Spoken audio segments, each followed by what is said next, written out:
Bismillahirrahmanirrahim. Assalamualaikum warahmatullahi wabarakatuh. Innal hamdalillah nahmaduhu wa nasta'inuhu wa nastaghfiruh wa na'udzubillahi min shururi anfusina wa min sayyiati a'malina may yahdihillahu fala mudhillalah wa may yudlilhu fala hadiyalah. Asyhadu an la ilaha illallah wahdahu la syarikalah wa asyhadu anna Muhammadan abduhu wa rasuluh. Allahumma sholli ala Muhammad wa ala alihi wa sahbihi wa man tabi'ahu ila yaumiddin. Qala Allah ta'ala ya ayyuhalladzina amanu taqullaha haqqa tuqatih wa la tamutunna illa wa antum muslimun. Ya ayyuhan nasu ubudu rabbakumul ladzi khalaqakum min nafsin wahidah wa khalaqa minha zawjaha wa bassa minhuma rijalan katsiran wa nisaa'a wattaqullaha alladzi tasaaluna bihi wal arham innallaha kana 'alaikum raqiba. Ya ayyuhalladzina amanu taqullaha wa qulu qawlan sadida yuslih lakum a'malakum wa yaghfir lakum dzunubakum wa may yuti'illaha wa rasulahu faqad faza fawzan 'azima. Amma ba'd.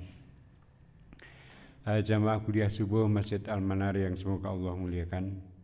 Segala puji bagi Allah Subhanahu wa taala yang telah memberikan kita banyak karunia kesehatan dan terutama adalah karunia iman dan Islam yang insya Allah dengan karunia itu kita akan terus mendapatkan karunia-karunia berikutnya sampai di akhir kelak. Kemudian salawat dan salam semoga kita limpahkan pada junjungan kita Nabi Muhammad SAW.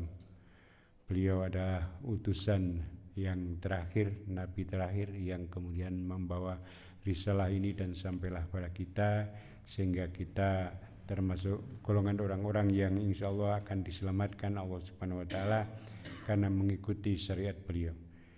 Jamaah yang dimuliakan Allah Subhanahu wa taala, kita masih pada kajian kitab Riyadhus Shalihin pada bab Al-Mujahadah, yaitu bersungguh-sungguh di dalam beribadah, bersungguh-sungguh dalam berusaha mengabdi kepada Allah Subhanahu wa taala. Kita sampai pada hadis yang ke-104, yaitu tentang ada 3 hal yang nanti akan mengikuti seorang apabila seorang itu akan meninggal dunia. Hadis diriwayatkan dari Anas. An Anas radhiyallahu anhu ani Rasulillah sallallahu alaihi wasallam qala yadba'ul maita salasatun ahluhu wa maluhu wa amaluhu wa yarji'u isnani wa yabqa wahid. Yarji'u ahluhu wa maluhu wa yabqa amaluhu. Muttafaqun alaih. Ada 3 golongan yang akan mengikuti mayit ya, ketika mayit itu diantar ke ke kuburannya, maka akan ada 3 hal yang mengikuti, yaitu ahlu wa amaluhu wa maluhu, yaitu keluarganya, amalnya dan juga hartanya. Fayarji usnani wa yabqa wahid. Nanti yang kedua, yang 2 hal itu akan pulang kembali dan yang satu akan menemaninya. Yarji'u ahluhu wa maluhu. Yang kembali itu adalah keluarganya dan hartanya. Wa yabqa amaluhu, dan yang akan menemaninya adalah amalnya akan tetap menemani. Sampai kapan? Sampai hari kiamat. Jamaah yang dimuliakan Allah Subhanahu wa taala, ini hadis ini banyak dikasih oleh para ulama yang berkaitan dengan kehidupan manusia secara keseluruhan. Itu memang meliputi 3 hal itu: apa yang dia kerjakan, apa yang dia miliki, dan apa yang menyertainya setiap hari. Jadi kita di dalam kehidupan sehari-hari itu kan pasti berhubungan bermuamalah dengan orang lain, entah dari keluarganya atau dari orang lain. Maka keluarganya itu ya ayah, ibunya, istrinya, suaminya atau anak-anaknya ya. Semua itu mengikuti kita, kegiatan-kegiatan kita. dan kita kadang menempatkan keluarga itu melebihi dari urusan yang lain. Kadang kita mau bekerja saja, keluarganya ada yang membutuhkan sesuatu, maka kadang kita tidak jadi berangkat bekerja. Bahkan ketika kita mau berangkat ngaji saja digendoli. Nah, itu karena memang keluarga itu sangat erat kaitannya dengan kita. Kemudian juga tentang harta, ya. Jadi harta kita tidak bisa lepas dari yang namanya harta, karena setiap kegiatan itu butuh yang namanya sarana dan prasarana. Kita mau berangkat ngaji saja ya mungkin sing jauh butuh motor, ya, butuh mobil. Ya kita mau sholat ya butuh tempat-tempat sholat, ya butuh pakaian, ya semuanya itu melingkupi manusia tentang keluarga dan juga harta itu, ya. Maka kemudian sebaik-baik keluarga dan sebaik-baik harta adalah keluarga dan harta yang mendukung dalam keperluan ibadah kita kepada Allah. Punya keluarga yang mendukung kalau kita mau menjalankan ibadah. Kadang ketika kita malas-malas pun juga mbok mangkat, wong lanang ya mangkat nang langgar nang masjid gitu ya. Itu adalah keluarga yang bagus ya. Kemudian urusan rumah nanti biar karo berjalan selesai. Mangsane mangkat ngaji ya kono mangkat ngaji, ora apa-apa ditinggal. Ya, itu adalah keluarga yang mendukung terhadap ibadah. Nah, keluarga inilah yang kemudian yang kita harapkan ada pada diri kita, keluarga yang mendukung kita beribadah. Demikian juga kita menjadi keluarga bagi pasangan hidup kita, bagi anak-anak kita, maka kita juga mendukung mereka agar keberadaan kita bagi mereka itu menjadi sebuah nilai positif bagi mereka. Maka pentingnya untuk menciptakan keluarga yang baik, yang sakinah mawaddah, ya, yang kemudian mendapatkan rahmat dari Allah Subhanahu wa taala, saling mendukung dalam pelaksanaan ibadah. Oleh karena itu, ya maka mari kita ciptakan keluarga kita itu keluarga yang harmonis, keluarga yang saling mengerti kebutuhan, keluarga yang bisa menjaga diri masing-masing dan juga saling mengingatkan apabila ada hal yang kurang pas, ya. Ya, jadi ini perlunya keluarga yang mendukung. Demikian juga yang namanya harta benda. Kecintaan kita pada harta benda itu ya jangan sampai kecintaan yang melebihi dari kecintaan kita kepada diri kita sebenarnya. Sebenarnya harta yang kita butuhkan itu apa toh? Ya yang kita makan, yang kita pakai, ya. Selebihnya itu nanti hanya sebagai sarana, yang lain tidak menjadi sebuah kebutuhan yang terus kita pentingkan sekali. Jadi harta benda itu ya cukup ya untuk keperluan kita beribadah kepada Allah. Itulah harta yang sesungguhnya, itu adalah harta yang kemudian nanti bisa mengantarkan kita kepada kebahagiaan berikutnya. Jamaah yang dimuliakan Allah Subhanahu wa taala, ya, ada di dalam surat Al-Fatah itu tentang orang-orang yang berjuang bersama Rasulullah Shallallahu alaihi wasallam. Itu sebagian ada yang terhalangi ketika mau melakukan satu perjanjian di Hudaibiyah, ya, untuk mengikat keinginan yang kuat, ya.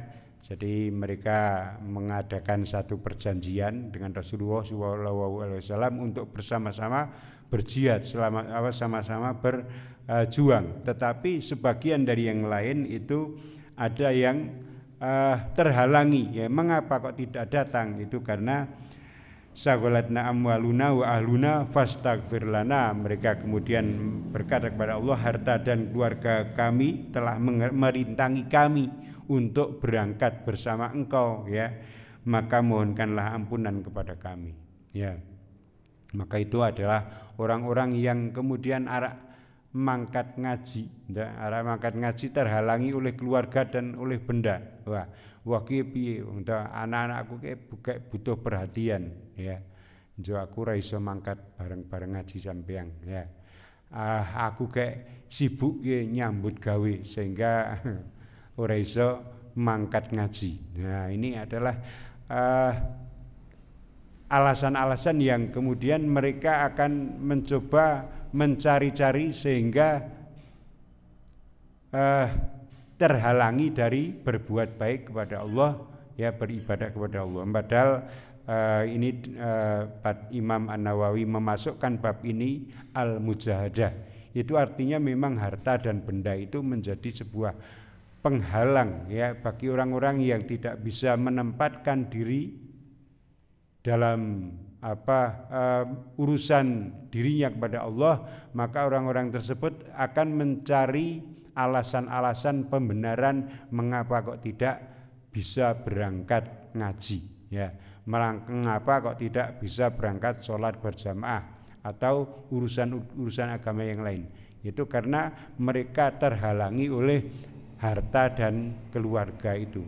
Maka sampai kemudian urusan ini sampai masuk ke liang kubur pun ya akan diikuti oleh 3 hal itu, yaitu keluarga, harta benda, dan juga amal. Nah, maka di dalam hadis ini Rasulullah SAW memberikan kabar bahwa nanti yang 2 itu akan kembali dan entah akan menjadi milik siapa. Istrinya yang cantik itu nanti nek kita tinggal pergi mati gitu.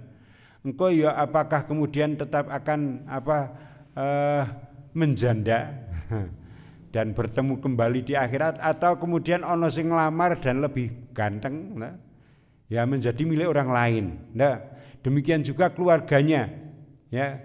Keluarganya juga akan menjadi bagian dari kehidupan orang lain karena kita sudah meninggal.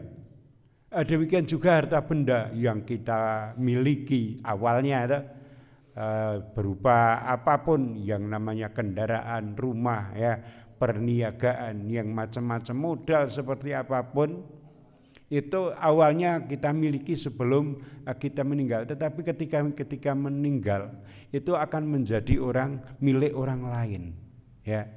Maka yang tetap akan menemani adalah yang namanya harta benda itu, amal perbuatan. Oleh karena itu ya, mari kita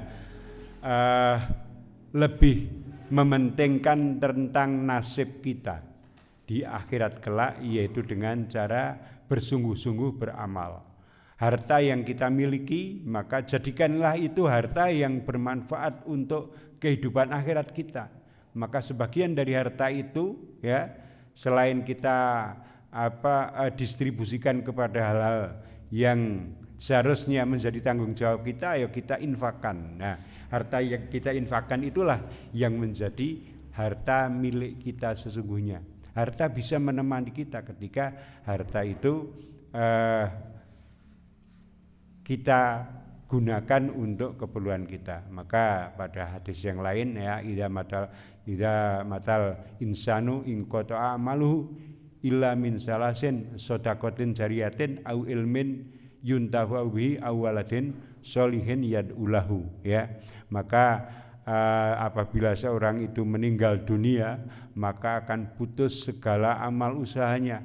Wis entek-entekan ora iso apa-apa maneh ya, kecuali 3 persoalan, yaitu adalah sedekah jariyah. Maka harta yang bermanfaat adalah harta yang disedekahkan. Ya, tentu saja ada sedekah yang wajib, ada sedekah yang sunat. Sedekah yang wajib yaitu ada zakat, ya, ada kemudian sedekah kepada keluarga yang memang itu menjadi kewajiban kita kepada istri kita, karena istri mengurus anak-anak kita, maka ada kewajiban kita menafkahi, mensedekahi istri kita. Kemudian terhadap anak-anak kita, maka penting juga kemudian ketika kita menjadi orang yang bertanggung jawab terhadap urusan keluarga, maka kita juga harta itu menjadi sesuatu yang penting, tetapi jangan sampai harta itu melalaikan kita dalam urusan beribadah kepada Allah. Adapun kemudian kita memberikan nafkah kepada istri dan anak itu adalah juga dalam rangka beribadah kepada Allah, tetapi tentu saja dengan ukuran-ukuran yang disyariatkan. Jangan kemudian muncul kelebihan harta yang itu tidak bermanfaat. Tas yo gawe seperlunya saja, seperlunya sesuai dengan kapasitasnya. Ya nek upamane untuk pejabat-pejabat yang tinggi yo tase yo menyesuaikan ya, tengko nek elek-elek ya ora kemudian tidak selevel ngono ki yo akan menjadi hal yang tidak baik dalam urusan-urusan kemasyarakatannya itu ya, urusan-urusan hubungan sesama manusia. Tetap harus ada menjaga kewibawaan itu, tetapi jangan sampai kemudian ini berlebih-lebihan. Allah Subhanahu wa taala mengingatkan di dalam salah satu ayatnya, ya ayyuhalladzina amanu la tulhiku amwalukum wala auladukum an dzikrillah wa may yaf'al dzalika fa ulaika humul khasirun. Ya, wahai orang-orang yang beriman, janganlah hartamu dan anak-anakmu itu melalaikan kamu dari mengingat Allah. Barang siapa yang berbuat demikian, maka mereka itulah orang-orang yang merugi. Ya, ini ada di dalam surat Al-Munafikun ya, ayat yang ke-9 ya. Allah mengingatkan kita agar harta dan anak-anak itu jangan melalaikan kita dalam berzikir kepada Allah. Ya, jadi memang urusan-urusan harta dan anak ya, keluarga ini sesuatu yang tidak bisa kita lepas begitu saja. Maka kita harus bisa mengelola ya. Nek memang butuh sekali ya, ini karena tanggung jawab sang ayah, maka dan ayah apa misalnya anaknya sakit apa njuk wong tuane ya luweh lara luweh tak tinggal salat ya ora iso gitu. Nek tentang urusan yang wajib memang ya, tapi untuk urusan-urusan yang bisa dikemudiankan ya kosek ya, misalnya kayak butuh segera untuk mencari obat ya, dicarikan obat dulu. Butuh segera untuk misalnya gantian arak salat, kadang karena keluarga itu ya bagian dari kehidupan kita. Kadang untuk menciptakan keharmonisan itu ya memberi kesempatan istrinya untuk sholat dengan nyaman. Maka mungkin karena anaknya isih kecil, isih ribut, isih ngeributi apa kene tak bopongi kono gedhe salat sik. Ya artinya kemudian ya ada toleransi seperti itu, orang jus menghalangi kemudian langsung ditinggal gitu saja. Itu ya berarti kita juga tidak bertanggung jawab terhadap apa yang menjadi beban bagi kita. Oleh karena itu kita harus mengelola baik keluarga ya dan harta benda yang kita miliki, yang kita usahakan itu jangan sampai menghalangi dari kita mengingat kepada Allah. Jadi urusan kepada Allah itu urusan kita nomor satukan, tetapi tentu saja dalam pelaksanaan itu butuh yang namanya pengelolaan. Ya jangan sampai kemudian karena salah dalam mengelola maka semuanya menjadi kacau. Jamaah yang dimuliakan Allah Subhanahu wa taala, pada kesempatan yang lain itu juga ada suatu saat Rasulullah SAW didatangi oleh malaikat Jibril ya. Kemudian Nabi SAW berkata menyampaikan tentang yang disampaikan kepada beliau oleh malaikat Jibril. Wahai Muhammad ya, hiduplah sesukamu, sekehendakmu, tetapi engkau pasti akan mati. Nah, jadi ini satu nasihat ya. Hidup itu ya urip ming pisan toh ya nikmati ya, itu sebenarnya ya benar itu, tetapi karena akan mati tidak akan hidup selama-lamanya, maka tentu saja harus mempersiapkan ya untuk bekal kematian itu. Jadi hiduplah sesukamu, boleh silakan, tapi ingat engkau akan mati. Dan ketika mati itu kamu nanti akan mengalami hidup yang lebih panjang lagi, yaitu hidup yang masa di akhirat itu ya. Jadi di hari akhir itu. Dan itu lebih panjang dan tidak ada batasnya. Hidup di dunia ini ya ono batasnya. 50, 60, 70, 80 tuh. Ya, atau lebih ya, beberapa waktu yang lalu itu saya takziah orang ya isih sehat ya hanya sebulan sebelum meninggal itu tidak bisa aktivitas karena memang sakit, itu usianya sampai 110. Itu ternyata ya memang kesehatan satu dengan yang lain itu berbeda-beda, tetapi bukan panjangnya umur, sehatnya badan yang lebih dipentingkan, tapi bagaimana memanfaatkan yang Allah karuniakan itu. Ono sing umurnya panjang tetapi malah nglumpukake dosa. Oke. Ya. Bangga, wah iki kancaku wis do ora ono. Aku iki sehat iso pitang. Bangga seperti itu, tetapi tidak menggunakan umurnya untuk sesuatu yang beribadah kepada Allah. Semakin banyak umurnya itu semakin banyak bekalnya kudune, bukan semakin banyak dosanya. Ya, gitu ya. Jadi itu yang perkara umur itu urusan Allah, tetapi bagaimana kita agar umur kita itu menjadi berkah ya. Umur itu menjadi berkah. Maka nasihat Jibril ini, hiduplah sesukamu ya, berbuatlah sekehendakmu, tetapi ingat engkau akan mati. Maka ketika kita mengisi hidup ini, jangan kemudian sekehendaknya saja, karena kita harus ingat kalau kita akan mati, dan ketika mati itu nanti akan hidup berikutnya, dan itu tergantung dari bagaimana kita menjalani hidup yang sekarang ini ya. Jadi hidup yang sekarang ini nanti akan menentukan kehidupan yang berikutnya itu akan menjadi bahagia atau sengsara. Kemudian cintailah siapa saja yang engkau cintai, maka engkau pasti akan meninggalkannya. Nek ora ditinggal yo meninggalkan. Ya nek ora ditinggal bojone ya arek ninggalake bojone, tinggal sapa sing arek dipanggil lebih dulu gitu dah. Maka kalau mencintai, pilihlah mencintai yang tidak akan mati. Tidak akan mati ya. Siapa yang tidak akan mati? Yaitu Al-Hayyun gitu. Al-Hayyu gitu ya, Allah yang selalu maha hidup. Maka kalau mau mencintai ya cintailah yang dicintai oleh Allah. Cintailah yang mencintai Allah, karena dengan begitu berarti kepentingan kita, kecintaan kita itu sejatinya adalah karena Allah ya. Jadi kita mencintai istri kita itu karena Allah, kita mencintai anak-anak kita karena Allah ya. Sehingga meskipun nanti kita meninggalkan mereka atau mereka meninggalkan kita, itu karena kecintaan kita kepada Allah, maka nanti akan bisa dikumpulkan kembali. Jadi karena kecintaan kita kepada Allah ya. Jadi silakan kamu mau mencintai siapa saja boleh, tetapi pasti akan berpisah. Jadi ojo banget nek cinta kepada yang tidak kekal itu.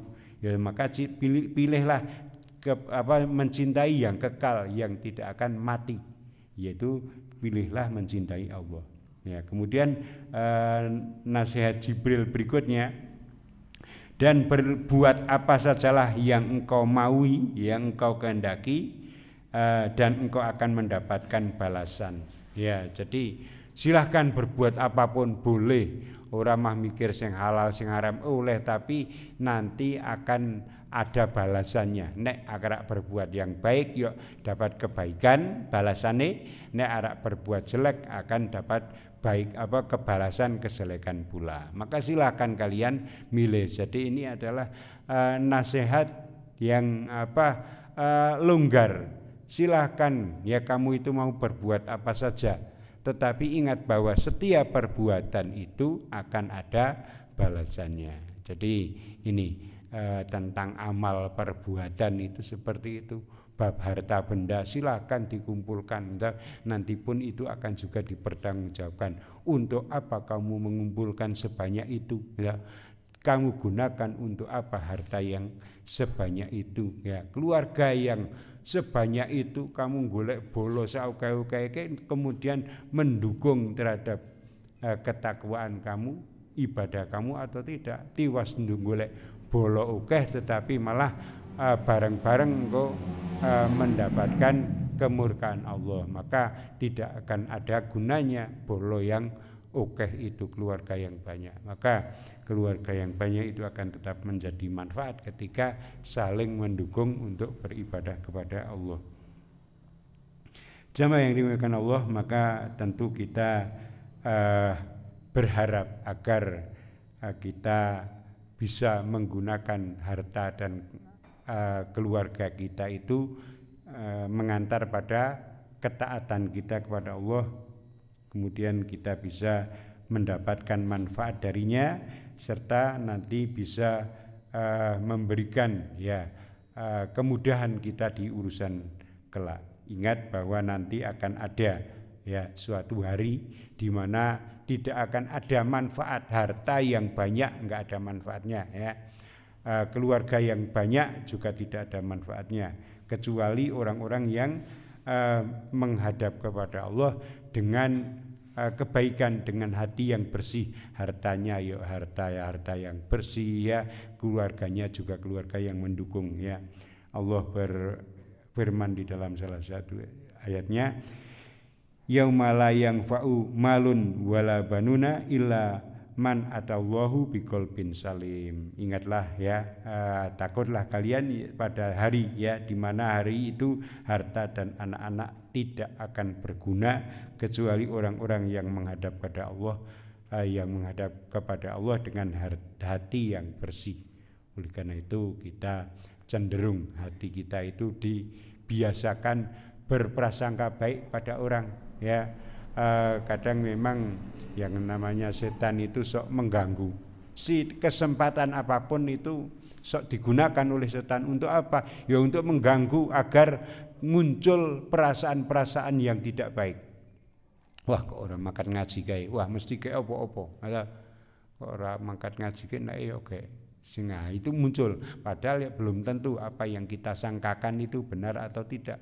Maka lebih baik kita berprasangka baik, ya, sehingga hati kita itu menjadi hati yang qalbun salim tadi, yang hati yang jernih itu nanti menjadi bermanfaat. Hartanya ya bermanfaat, keluarganya bermanfaat, teman-temannya juga bermanfaat. Ketika kita suka berprasangka baik pada orang, nanti akan ada balasannya, ya.